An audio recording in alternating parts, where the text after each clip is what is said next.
Olá, pessoal. Pessoal que me segue aqui no meu canal, nas redes sociais. Aliás, eu agradeço vocês pela audiência e pelo fato de vocês estarem comigo já há bastante tempo, né? Me seguindo e o meu canal tá aumentando aos pouquinhos e eu fico muito agradecida. Queria falar de para vocês o que deu o tarô, né? O que me sugeriu o tarô. É uma carta, hoje eu não esperava essa carta, para te dizer a verdade, mas é assim que acontecem as coisas. A gente faz uma pequena meditação e depois pede pro tarô te dizer. O que isso significa? A carta do julgamento, tá? Que segundo aqui, normalmente essa carta ela tá no número 20 e não no número 6 como aqui, tá? Mas tem lá em cima uma mulher que vocês veem ela fechada assim, ela tem na mão um fio. É o fio da nossa vida, o fio que ela tece. Você sabe que são 3 moiras, uma ela fia a lã, a outra, quer dizer, uma faz o fio, a outra coloca no tear, para fazer o tecido da nossa vida, que seria esse fio. E a outra, a última, é a morte, é aquela que corta o fio. Então isso é uma coisa da mitologia, do arquétipo da vida e da morte. E aqui a gente vê uma criança e um velho. É o ciclo de vida, o ciclo de morte. Na realidade, a gente pode até pensar que essa carta, ela está bem adequada ao signo de Escorpião e esse eclipse lunar. Eu poderia falar uma coisa aqui que me veio como interpretação, dizendo assim, tudo é cíclico, tudo começa, tudo tem um começo e tudo tem um fim. E está na hora de parar de chorar, porque isso faz parte da vida. Teve gente que perdeu, teve gente que nasceu, teve gente que foi embora para outra dimensão e teve gente que veio de uma dimensão para entrar na nossa. Esse faz parte do ciclo da vida. Esse julgamento, segundo por que ele coloca no número 6, por exemplo? Porque o Merlin, ele coloca 3 círculos de evolução, tá? E não 4, como a Cabala. E ele fala assim, nós estamos no mundo sublunar, o mundo do julgamento, aqui embaixo. Quando a gente passa para o mundo da justiça, é que a gente começa a ser julgado.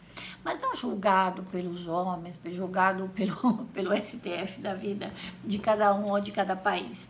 Não, é o momento de fazer o balanço, isso, com perdas e danos. O que aconteceu? Aconteceu. Está acabando? Está acabando. Para mim, isso é uma declaração do universo dizendo que a roda está virando, que é a terceira roda, ou seja, nós passamos do julgamento dos homens para o julgamento divino, que a gente tem que pensar na justiça, mas também na roda da sorte.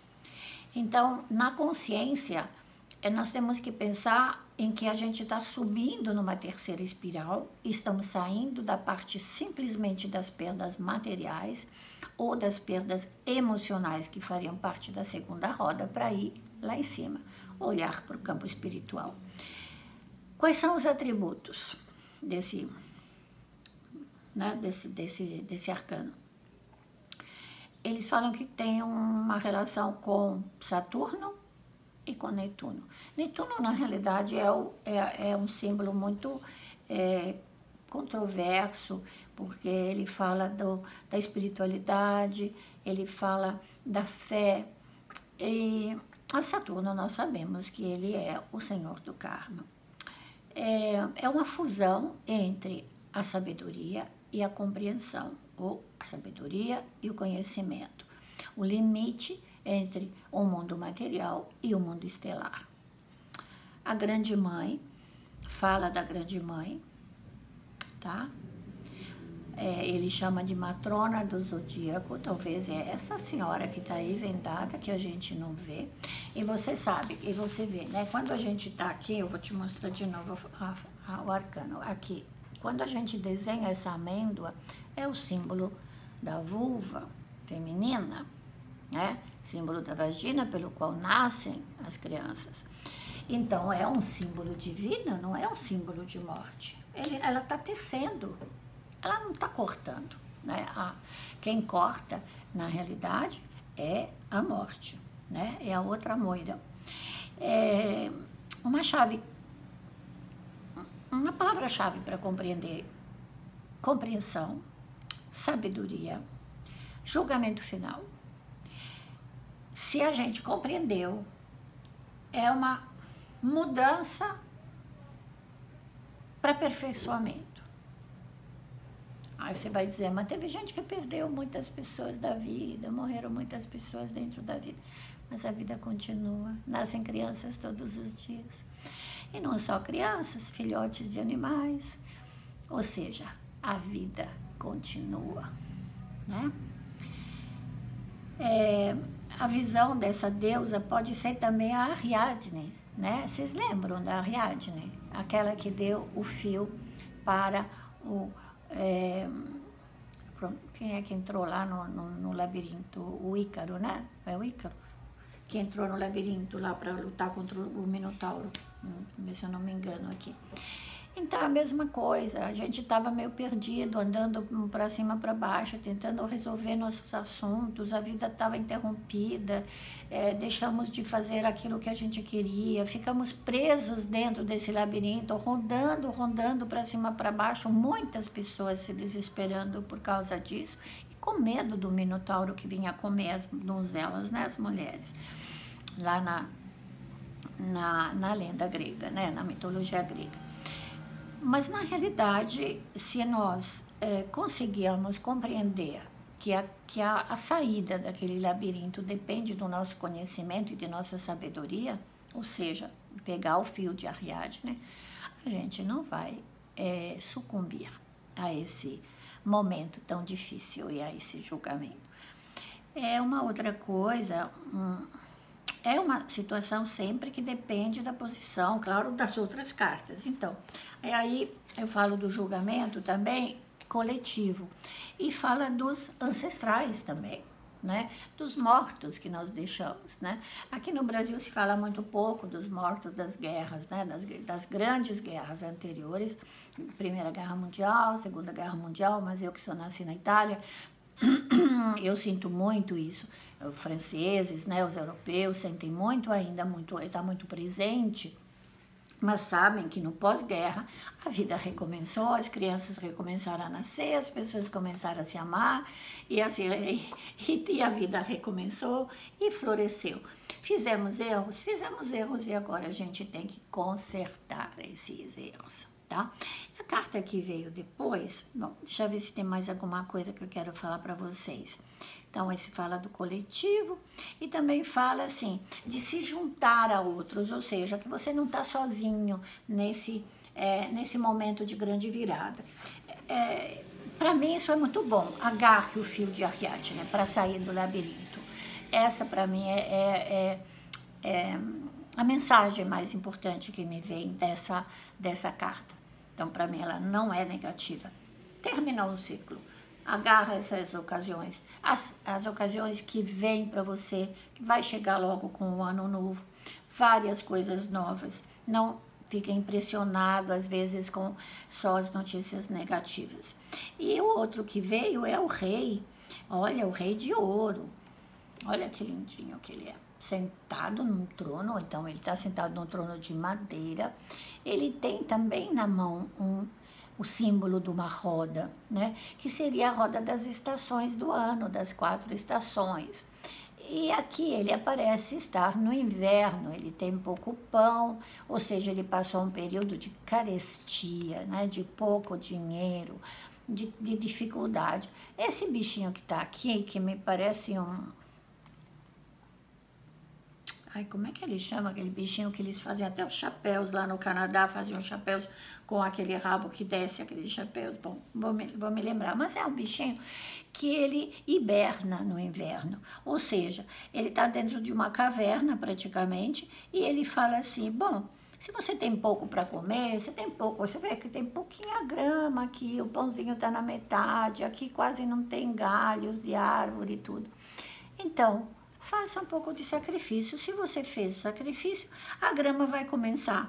Eu não estou vendo no negativo, estou vendo no positivo. A grama está começando a florescer.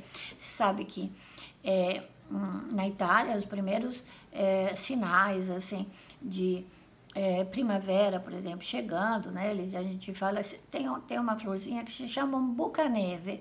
Neve é a neve, né? Então, buca-neve é uma florzinha que parece que ela brota de dentro da neve, com florzinhas brancas e verdes, né? A plantinha verdinha, e que te diz, eu estou renascendo, a vida está aqui. Ela estava só por baixo da neve. E talvez essa carta, ela venha dizer isso. Nós temos que procurar. Depois aparecem também os mughe, né, que são i mughetti em italiano, que também são aquelas florzinhas amarelas que a gente dá na primavera, normalmente em 1º de maio, que lá no hemisfério norte é primavera. Para nós não é, né?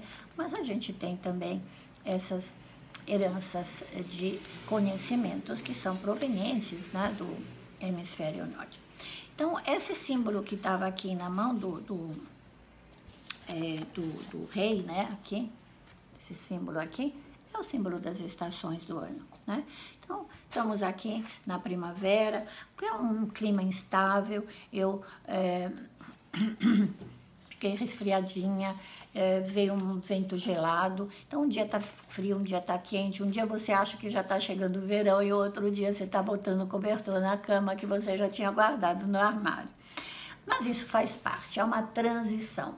As estações que são de transição, então elas têm essa particularidade de não terem esse ímpeto de se transmitirem com grande força. Então, estamos no último mês, quando chegar Capricórnio, né? O Sol depois ele vai, vai entrar em Sagitário, né? Aqui, quando que ele vai entrar em Sagitário, então no dia 21, né? Então logo depois do eclipse, e depois temos que aguardar o ingresso em Capricórnio, o solstício em 21 de dezembro, portanto estamos no último mês da primavera. Talvez ela comece a ficar mais quentinha, mais firme, o tempo mais firme, como a gente aqui gosta.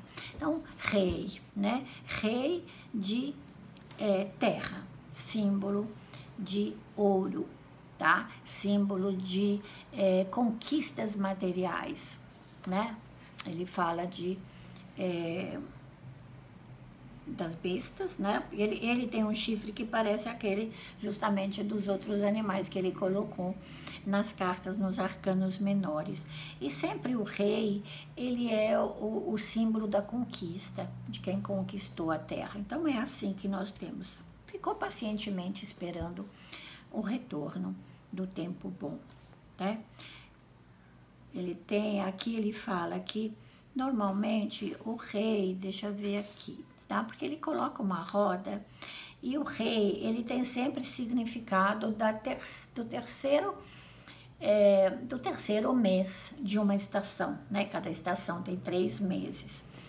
E realmente o rei sempre tem essa particularidade de ser aquele que encerra. Então, olha, estamos encerrando o período de carestia, estamos encerrando o período de falta de dinheiro, falta de emprego, economia, não sei o que. Aí eu sei, tá ruim para todo mundo, tá? Por quê? Porque essa foi uma pandemia mundial, é uma guerra mundial, a gente sabia disso, sabíamos que ia acontecer, os astrólogos cansaram de falar isso, falaram muitas vezes, né? Então, veio e agora nós já estamos fora. Ah, uma maravilha. E realmente tem relação com o fim.